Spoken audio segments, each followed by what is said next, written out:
Hello creators, మీరు రోజు video upload చేస్తున్నా మీకు సబ్స్క్రైబర్స్ రావట్లేదా అండ్ వ్యూస్ కూడా రావట్లేదా? అయితే ఇప్పుడు నేను చెప్పే 7 రూల్స్ అనేది ప్రతి క్రియేటర్ ఫాలో అవ్వాలి.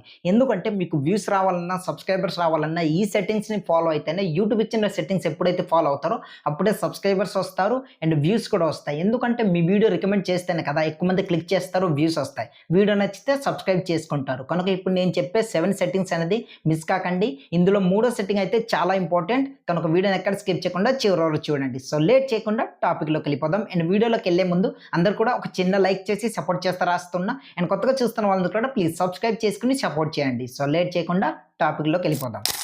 ఫస్ట్ ఆఫ్ ఆల్ మనకు వ్యూస్ రావాలన్నా, సబ్స్క్రైబర్స్ రావాలన్నా ఒకే నీచ్ పైన వర్క్ చేయాలి. ఎందుకంటే ఒకటే నీచ్ పైన మీరు ఎప్పుడైతే వీడియోస్ చేస్తారో మీ వీడియోని రికమెండ్ చేసిన తర్వాత ఆ వ్యూవర్ క్లిక్ చేసి చూస్తారు. ఒక వీడియోకి కనెక్ట్ అయిన తర్వాత మీ ఛానల్లో ఉన్న వీడియోస్ అన్నీ చెక్ చేస్తారు.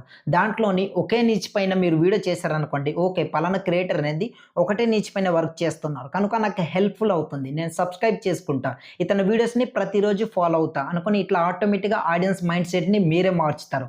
ఆ విధంగానే సబ్స్క్రైబర్స్ పెరుగుతారు అండ్ వ్యూస్ కూడా వస్తాయి. సో సెకండ్ వచ్చేసి క్వాలిటీ తమ్నెల్ డిజైన్ చేసుకునేటప్పుడు కళ్ళకి ఐ క్యాచ్ కనిపించేటట్టు ఇప్పుడు కూడా తమ్నెల్ అనేది ఎడిటింగ్ చేసుకోవాలి. ఇప్పుడు అంతా ఏ త్రూ కనుక సింపుల్గా మీకు వచ్చేస్తుంది. ఐ క్యాచ్ తమ్నెల్స్ అనేది ఎడిటింగ్ చేసుకుని పెట్టుకోండి. ఎందుకంటే ఒక వ్యూవర్ అనేది క్లిక్ చేసి చూడాలంటే ఫస్ట్ ఆఫ్ ఆల్ తమ్నెల్ బాగుండాలి. Thumbnail quality high quality eye క్యాచ్గా ఉంటేనే కళ్ళకి కనిపించినట్టనే అట్రాక్ట్గా కనిపిస్తుంది కదా, వెంటనే క్లిక్ చేసి చూస్తారు. ఆ తర్వాత వ్యూస్ వస్తాయి. తర్వాత ఏముంది, వీడియో నచ్చిన తర్వాత ఆటోమేటిక్గా సబ్స్క్రైబ్ చేసుకుంటారు. సో థర్డ్ వచ్చేసి స్ట్రాంగ్ హుక్. ఎప్పుడు కూడా మనం వీడియో చేసేటప్పుడు స్టార్టింగ్లోనే మీ లోగో పెట్టి లేదా లాంగ్ ఇంట్రో ఇవ్వకండి. లాంగ్ ఇంట్రో ఇచ్చి టైం వేస్ట్ చేయకండి. మీ ఒక వ్యూవర్ అనేది మీ వీడియోని చివరిగా చూడాలి, మీ వీడియో వాళ్ళకి నచ్చాలి, మీకు వ్యూస్ రావాలన్నా, వాళ్ళు సబ్స్క్రైబ్ చేసుకోవాలంటే స్ట్రాంగ్ హుక్ అనేది ఉండాలి. ఆ హుక్ పాయింట్ ఏంటంటే స్టార్టింగ్ మీరు ఏదైతే ఇన్ఫర్మేషన్ మీరు చెప్తున్నారో, దేని గురించి నేర్పించబోతున్నారో స్టార్టింగ్ అనేది ఒక 10 or 15 సెకండ్స్లో ఆ ఇన్ఫర్మేషన్ అనేది చెప్పండి. అట్లయితే వచ్చిన వ్యూవర్కి ఎట్లా అర్థమవుతుందంటే పలానా ఇన్ఫర్మేషన్ అనేది నేర్చుకుంటా కనుక ఈ వీడియోని చివరి వరకు చూస్తాను అనుకుని క్లియర్గా తెలుస్తుంది. ఆటోమేటిక్గా చివరి వరకు చూస్తారు, వీడియో నచ్చితే సబ్స్క్రైబ్ చేసుకుంటారు.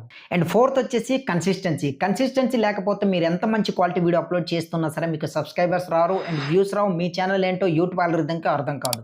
ఎక్కువ మందికి మీ వీడియో రికమెండ్ చేయాలంటే కన్సిస్టెన్సీగా వర్క్ చేయాలి. ఎందుకంటే కన్సిస్టెన్సీ అంత ఏంటంటే ప్రతిరోజు వీడియోని అప్లోడ్ చేయడం కాదు. ఒక వారానికి మీరు 4 వీడియో పెట్టగలరా, 3 2 అన్నే పెట్టాలి. కనుక మ్యాక్సిమం ఒక వారానికి 3 లేదా 4 వీడియోస్ అప్లోడ్ చేయడానికి ట్రై చేయండి. యూట్యూబ్ ఆల్గోరిథం క్లియర్గా మీ ఛానల్ పైన ట్రస్ట్ అనేది పెరుగుతుంది. ఆటోమేటిక్గా ఎక్కువ మందికి రికమెండ్ చేస్తుంది మీ వీడియోస్ అనేది పలానా కంటెంట్ క్రియేటర్ అనేది కన్సిస్టెన్సీగా వర్క్ చేస్తున్నారు, ఇతని వీడియోస్ చూడండి, మీకు నచ్చితే సబ్స్క్రైబ్ చేసుకోండి, ఇట్లా వ్యూస్ కూడా వస్తాయి. ఇట్లా ఆలోచించుకొని ఎక్కువ మందికి మీ వీడియో రికమెండ్ చేస్తుంది. కనుక కన్సిస్టెన్సీ చాలా ఇంపార్టెంట్. సో 5 వచ్చేసి ఎస్ఈఓ ప్రాసెస్. ఎప్పుడు కూడా ఎస్ఈఓ ప్రాసెస్ అనేది నెగ్లెక్ట్ చేయకూడదు. ఎస్ఈఓ ప్రాసెస్ చేసుకునేటప్పుడు title, description, tags, hash tags ఇదంతా కూడా ప్రాపర్గా క్రియేట్ చేసుకొని అప్పుడు మీరు వీడియోని అప్లోడ్ చేసి అంటే పబ్లిష్ చేసే ముందు ఇట్లా పెట్టండి. అట్లా అయితే మీ వీడియో ఎక్కువ మందికి రికమెండ్ చేసిన తర్వాత ప్రొఫెషనల్గా ఉంటుంది. అదే కాకుండా మీరు ఏదైతే కీవర్డ్ డిస్క్రిప్షన్లో మెన్షన్ చేశారో లేదా ట్యాగ్స్లో మెన్షన్ చేశారో ఒక వ్యూవర్ వచ్చి ఆ కీవర్డ్ పైన ఏదైనా వీడియో సెర్చ్ చేసిన తర్వాత వెంటనే మీ వీడియోని రికమెండ్ చేస్తుంది.